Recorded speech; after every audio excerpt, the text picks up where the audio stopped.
You excited?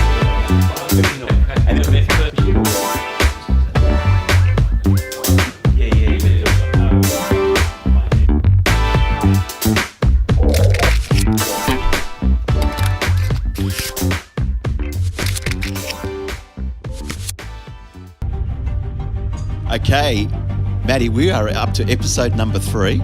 Have you been enjoying the last 3 episodes? It's been great, a couple of episodes, I should say. It's been great so far. It's been good so far. Well, we're going to have something a little bit different. We've got someone in the studio today at headquarters, the Mentors. So the audience, who have we got? We've got Patrick Cosgrove from Double Bay, who's going to give us a pressing question. So let's welcome Patrick Cosgrove. Patrick, tell us a little bit about who you are, where you're from, how long you've been in real estate. Yeah, working out of Rain and Horn, Double Bay. I've been in real estate now for about 6-7 years. So it's been quite a roller coaster of emotions, I'd say. I'm sure everybody's experienced that. But yeah, thanks guys. Thanks for having me. I really appreciate being here. Awesome. So, Paddy, tell us a little bit about your pressing question that you've come in here to join us here in the studio today.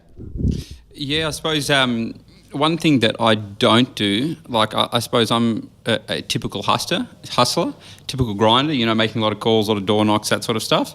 So I suppose one thing that I really want to tackle in 2018 is a bit of personal marketing, agent marketing. Yep.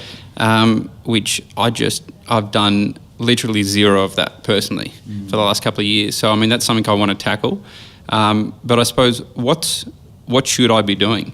If I say put aside a budget of about $25,000 for the year, next year, how would you divvy that up and what sort of platforms would you invest in terms of like your traditional marketing, like newspapers and stuff or letterbox drops, to digital like websites, SEO, or like social media? What would you guys invest in? Absolutely. You want to answer that one, Maddie? Well, first thing, Paddy, is it's a crowded marketplace, right? So I think days gone by, owners are sick of getting, you know, a lot of flyers in their letterbox. They're sick of seeing, you know, how great the agent is. I think anything you do today, you got to have added value to it. It's got to add value. Yeah. So think when you're spending money, is it adding value to the community? Is it adding value to your past clients? Here's what I'd do. I'd take that 25 grand and I'd be very clever how I spent it. I'd be doing something, I'd take 5 of it and put it into a local community event, like either Double Bay Fair or Double Bay School, or I'd do something good with that with 5 grand. Some sort of sponsorship. Yeah, but something is going to add value to someone. Yeah, so something like, you know, Paddy, one thing I do know is, like, if you want the community to serve you, you need to serve the community first. So think about where there is an affiliation. Like, I mean, I've got 3 kids, right? So I've got them all in schools. Yep. So if I was an agent today, I would be thinking about how can I align myself with that school where my kids go to. Why? Because I'm always at P&F meetings, I'm always at kids' concerts, they know who I am, what I do and what my offer is, but also how can I give back to that school. So I suppose, obviously, do you have kids? I've got one, Blake. That's That's your PA. It's his PA. He's sitting inside the studio today. But obviously, you don't have children, right? But you would have to work out where can I align myself in the community? I'll give you a quick example of what Maddie's talking about in aligning community. I had a guy that really wanted to. He was in Woolloomooloo, right? Yep. Not far from your market area, and he really wanted to give back. I remember having this phone call with him in the car. And he said, Claudio, I need to give back to my community in Woolloomooloo. He was earning over $1 million in GCI. And I don't know if you know the underpass just before the William Street overpass where the train is. And there's this little park there and he saw these homeless people. And he said, I felt at a point there that here I am selling property in this area in Woolloomooloo and there are people sitting here who are homeless and I'm sitting in a car that's a Porsche and I'm in a Marnie suit that's worth $5,000. And he said, this does not feel right. And I said, well, what do you want to do? And he said, well, I want to sort of give back to these people. He did some research. When you start looking at becoming research, you start to become intentional about it. And what he did is he found Matthew Talbot there and he rang up the people. He said, I want to donate some money. Yeah. And they said, look, we've got some really good people donating money, but what we do need actually is volunteers to serve breakfast twice a month. And he said, I'm in. Amazing. So twice a month, he actually goes down to Matthew Talbot. That's awesome. To give breakfast to the homeless from 6 o'clock till 9:30 in the morning, right? And that's his way of giving back to the community. But here's the thing. Don't ever think of community of like I'm spending $5,000, for example, and I didn't get a lead out of it. Wrong mentality. This is about you giving, right? Eventually, the word gets out. And I'll tell you how powerful this story was. 18 months later, he gets a phone call from, guess who? Lady Fairfax, right? She rings up and she says, I've got an investment unit I want to sell in Darling Point. And he said, oh, how did you hear about me? And she says, well, I'm on the board with Matthew Talbot, and I've heard you've been doing some great work. And I was looking for a real estate agent. I was speaking to one of the ladies at Matthew Talbot. Amazing and story. said, you know, you should speak to, I won't mention his name, but so-and-so, right? And still to this day, like 5-6 years later, he's still, you know, serving breakfast in the community. So good story. But he was never looking for, I want to get something back. When you give, right out there, the word gets out, okay, at the end of the day. So you've got to do the work. So think about, with the $5,000 that Maddie's saying, with part of your marketing budget, where is it going to be best aligned with who you are? Where can you add value, Paddy, to the community? I used to work in Ramick, right, for 25 years selling. Prince of Wales, great thing for me. Irrespective, I had kids, I didn't have kids, irrelevant. Yeah. There's kids in there suffering, right? If you can spend $5,000 on toys and just put, you know, Paddy Cosgrove on there, compliments of Paddy Cosgrove, Rainhorn, whatever, drop in there and give them a whole $5,000 worth of gifts. Don't return. Forget the return. There's no return. Who cares? But the value you're going to get feeling amazing when you hand a little teddy bear to somebody at Christmas, or a little toy that they would never get or whatever. Or there's, as Cloud said, there's a lot of kids that, not just the sick ones. What about the ones that are sitting in a house that won't get a Christmas present this year? You can find out from the communities where they are in your market. Look, I know Double Bay is a very salubrious market, but at the end of the day, there's probably a lot of people. There's the end of Double Bay market. There's probably a lot of people doing it tough in that market or around your core markets, right? Yeah. You just got to find where they are. Clouds knows, like he said, you know, you can go to the Salvos, or there's plenty of people. There's plenty of people, and I'll tell you what, I was doing a keynote speak about 3 months ago for Westpac, and just before I was being introduced on stage, the lady was talking about the changes in lending, etc., and then she was saying about the two most suburbs that have got the highest mortgage arrears in Australia, which is over 90 days. So they've got mortgage stress, right? Guess what two suburbs they are? What do you think? Bondi? I would have thought like somewhere out west, right? No. Mossman and Vaucluse. Wow. And Vaucluse is one of your key markets, right? That's interesting. So there's that many people in Vaucluse at the moment that are suffering mortgage stress. So you've got to be thinking, well, how do I plug in some form of way, Salvation Army or whatever else, to maybe help some of those people? Do you know what I'm saying? Yeah. Yeah, kids in the family. So there's 5,000. Definitely social media. Everybody's following everybody these days. You only have to go. I've just flown to Hong Kong, been there for 4 days. I did a project. I'm a funny guy. I sort of look at everything. I really analyse stuff when I was away. So I flew with my wife at the airport. Every single person was on their phone. Yeah. Every single person on the plane was on their phone. Yeah. Every single person at a bus stop was on their phone. And I started like sticky beaking as to what they're looking at. They're all on social media. Real estate agents, eh? No, they're not. They're all at the airport, all in the waiting rooms, all on their phones. More phones than laptops, which I thought was interesting. And my wife said to me, have a look what they're looking at. And they're all on social media of some sort. LinkedIn, Facebook, Instagram. So it's obviously the new newspapers, it's the new magazines, it's the news. So if you're on there, you're going to get picked up, right? So I would engage someone very professional to build your social media profile. Yep. And sorry, Clouds is going to say also too, but again, add value. So what you want to do is you want to say to your clients, look, part of using Pat Cosgrove is you're going to be exposed to my social media platform. Yep. So you're adding value with that. Right, it's not just about you. Your clients get the benefit of your social media. So what you do is you're going to say, look, every time I list a property, I'm going to launch it on my database before I launch it on realestate.com, domain.com. Sort of like a VIP start. Correct. Yeah. So how do you see adding value again, right? It's not, so you've done the charity, now adding value by social media. So you've got to get into the customer's shoes and think about what they want to see. Absolutely. Because gone are the days, mate, people are sick and death of hearing how great every agent is. You know, I did this, I did 10,000, sales last year, I did, 4 million. That doesn't, people are not interested. They don't care how much you know until they know how much you care, right? Yep. So adding value in the community, as Claudio said, there could be even the schools in Double Bay, which is a good thing. The local fete. you'll probably find there's not a lot of people in your market sponsoring that. No, there's not, I don't think. Well, there you go. You'd have, Paddy Cosgrove is sponsoring the fade at the local school. How better? There's 1,000 owners there probably that got houses. But not only that, you're giving $5,000 or something back into the school, which is educating people in your market, which is helping the kids get better things in their schools, whatever. Okay? So talking about social media there, Paddy, like you said, you don't want to be a dabbler. Okay, going into 2018, if you dabble, you're going to be punished.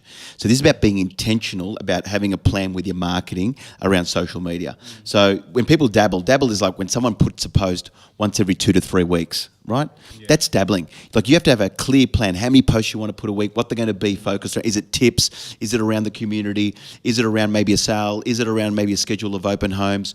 But you've got to use social media to your advantage, but be intentional, not dabble in it, okay? Number one. Number two, I thought, hey, I'm going to throw us here, Maddie. I'm going to throw something out here.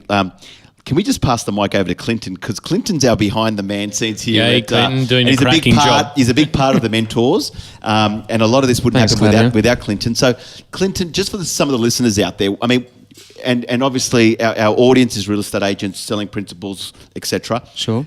Anything that you would say, maybe 3 tips around they could do with their social media in 2018? Okay, so first of all, Facebook, you need to start thinking about advertising, so actually boosting the content. Leading off what Matt has said in terms of having a really good intention, trying to give value, and what Claudio is saying as well in terms of the consistency, you've now got a weapon where you can be very specific about who you target and who you get in front of. Yeah. Because we know so many people are on social media all the time. I would definitely focus a lot of your attention on how you then advertise when you're on Facebook. Yep. So that's the first part of it.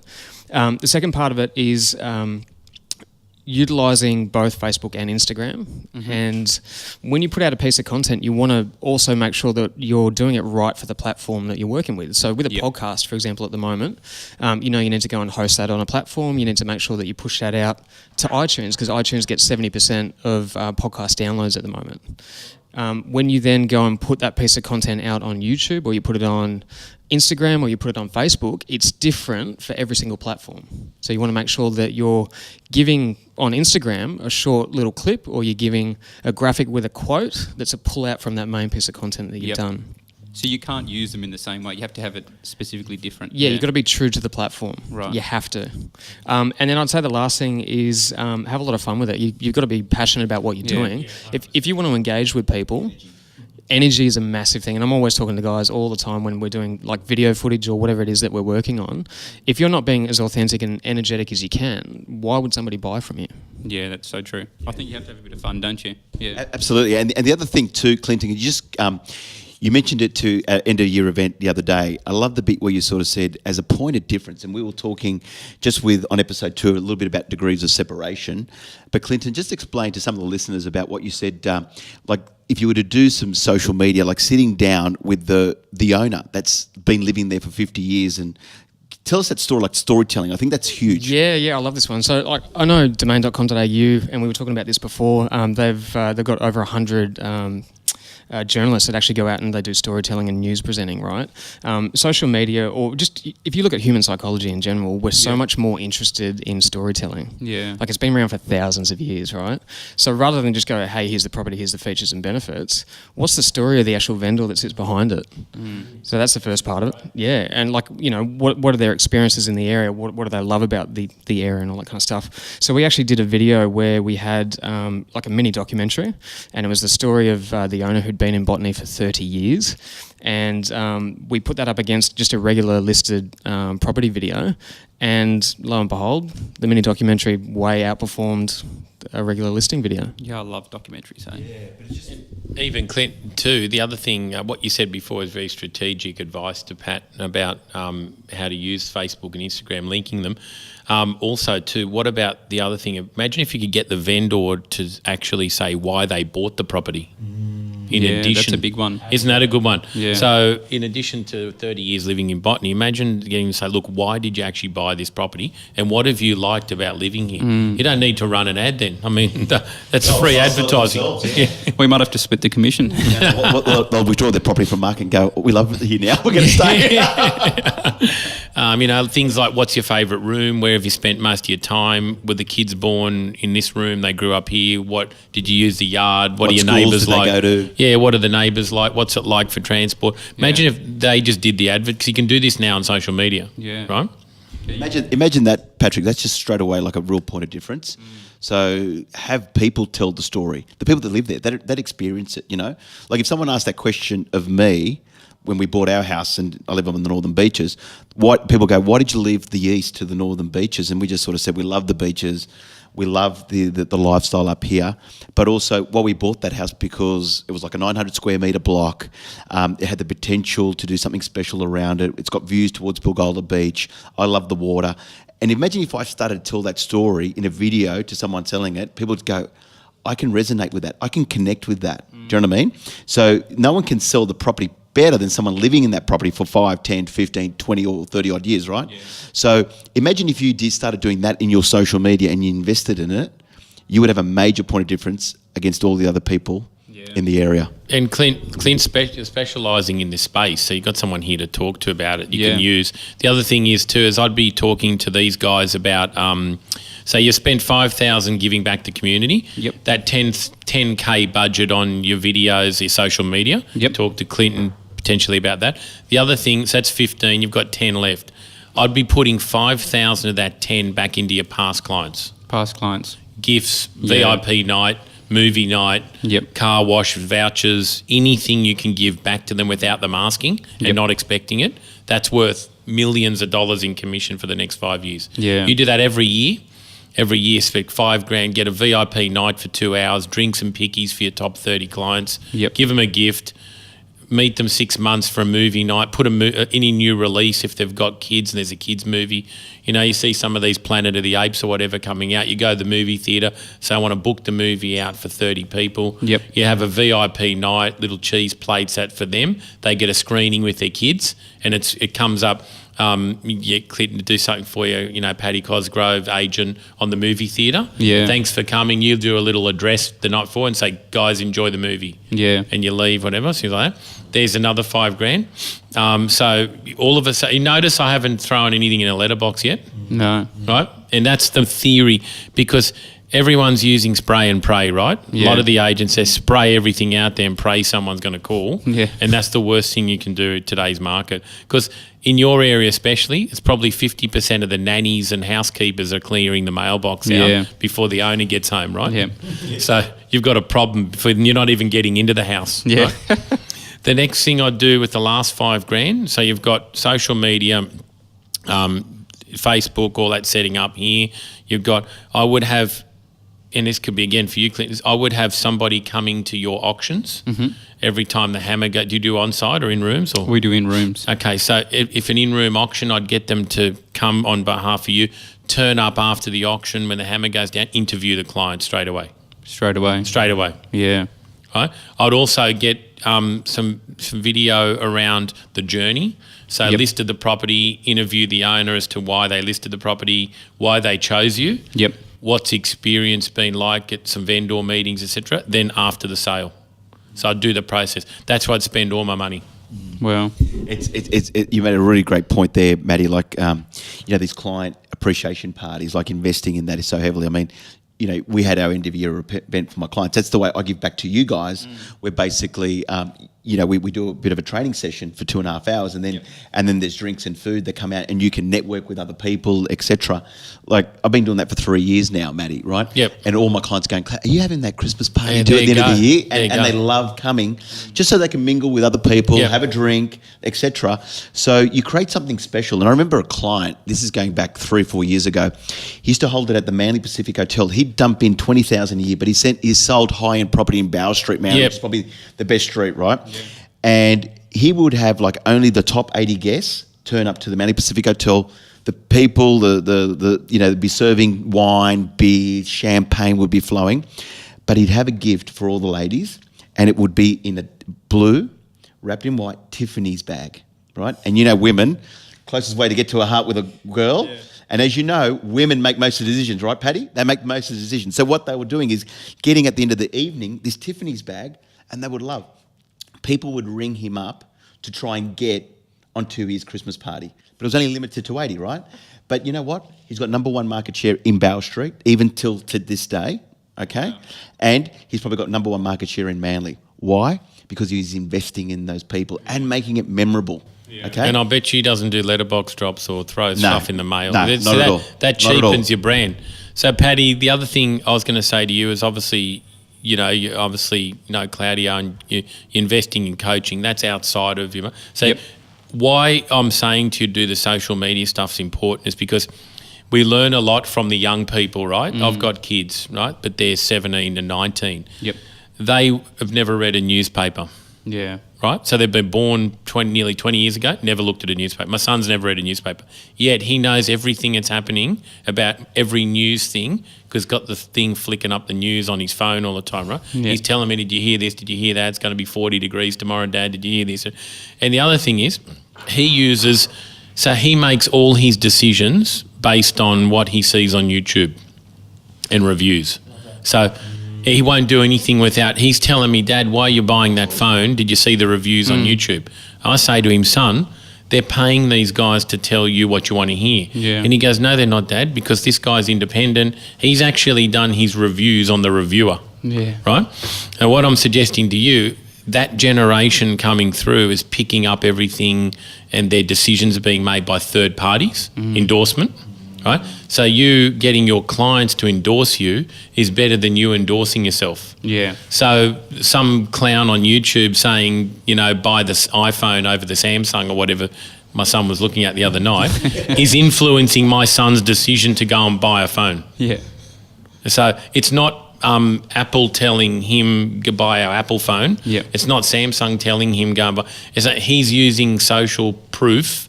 And I saw the guy on the TV and he's on the YouTube and he's showing what this does over the other one. It's amazing, isn't it? So it's amazing, isn't it? So, you know, those people, my 20-year-old son, he's going to be our purchasers in the next 20 years. Yeah. If we don't understand how they don't read newspapers, they pick up everything on social. They're on this 24/7. Yeah. I mean, I have to get it out of his hands when he goes into the shower. That's the only time he puts it down.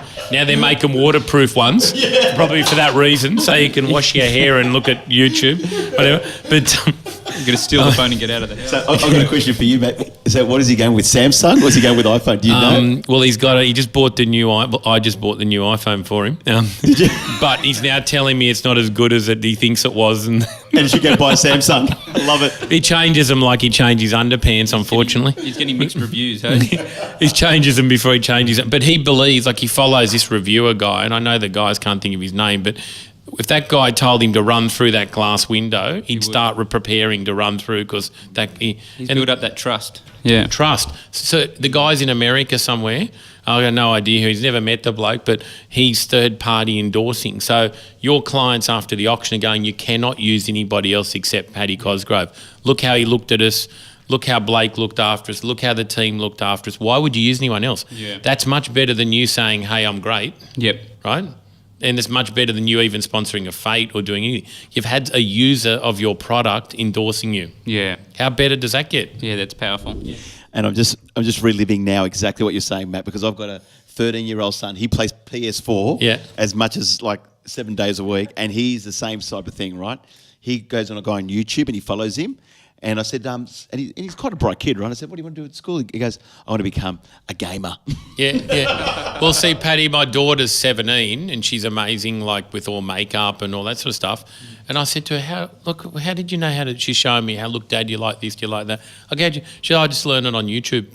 Isn't that amazing? Yeah. So she learned how to put lipstick on and do whatever they do, eyeshadow and stuff. And she's learnt it off, there's people on YouTube showing you how to apply it, how to do it, mix colours, etc. So they don't need to even leave the house to find out how to do something. So they're going to be selecting an agent one day, right? Yeah. Well, how do you think they're going to select them? All from reviews. Exactly right. Exactly. Yeah, so we've got to get ahead of that curve now, you know? LinkedIn. It's a review world now, isn't it? LinkedIn's extremely powerful. It's because it's the business Facebook, effectively. It is, yeah. So, Paddy, I would probably say to you, as you review your 2018 marketing plan, think about how much is technology involved in your plan. That's what you got to look at, because if, like Matt said, if it's all letterbox drops and a lot of agents out there, you know what? You got to get ahead of the curve. You got to get stuff that's going to move the needle in 2018. Have some degrees of separation, absolutely. But the whole thing is, as you're on social media all the time and consistently, what it does is it builds a level of rapport with people. So don't look at the likes. Don't look at it's about the views and who's seen it. You know, I walk into, people's offices. I had a guy the other day. This is so funny, man. I was at an office the other day, and this guy comes up to me. He was like 19. He shook my hand, right? And I went, he goes, "My name's Shane." I went, "Oh, g'day, Shane." I thought I knew him. I was like, "Where do I know this guy? I don't know him." And he said, "Mate, I've seen your videos on YouTube. I love your content." You're kidding. Right? There you go. So he's a 19-year-old kid, right? Like, he's young. He's just got into real estate. And he says, "I've watched your videos." So, well, I felt like I wanted to give him an autograph, let me tell you. But the whole thing is, my point is that the more you're out there, the more people are going to know about you. So it's like, I think Rick Sarau, your principal say, social media is like the letterbox on roids. Yeah, it is. Yeah. It really is. That's good. Okay, any questions? Have we answered your question today, Paddy? I think we've covered it extremely well. So, Paddy, the other thing I'd do is I'd make the budget 35 and pair off 10 for Claudio on top of it. I love it. If it doesn't work, can I invoice you guys? But one thing to finish off with, Paddy, just so you know, and for the listeners out there, just try when you got your goal of your business plan for your GCI, a rule of thumb is normally around 6% is what you should be investing back into marketing of your own business. Understand that you're in a business within a business, and you need to be investing back in building your brand, your profile, giving back to the community, etc. So I hope you've enjoyed episode 3 here with the mentors, including our other mentor here today, Clinton. Thanks for joining us, buddy. Well done, Clinton. Thanks for having me, guys. This is good. Oh, man. He's Good the stuff. guru of social media, the Yoda. Not at all. Not at all. I just, no. So he's from Sprinkler Media, or Sprinkler.media, right? Sprinkler.media, Sprinkler Media, whichever way So if you need want to reach out to him, you want some really cool ideas and strategies That's about great, 2018 around your social media platforms, reach out to him and you'll find him everywhere through the social media channels. Okay, so that wraps up episode 3, and we've got to say thank you to Esteban, who's been filming our first done, 3 Esteban. episodes. That's it. So when you see a couple of the shorts, that's him involved. All right, guys, thank you so much, and we'll see you Well at done. episode 4. Well done, Clouds. Thanks, Matty.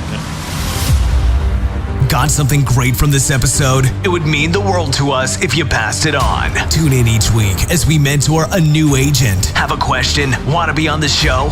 Get in touch with Claudio Encina, Matt Lahood, or visit our Facebook page. The Mentors is brought to you by Sprinkler.media.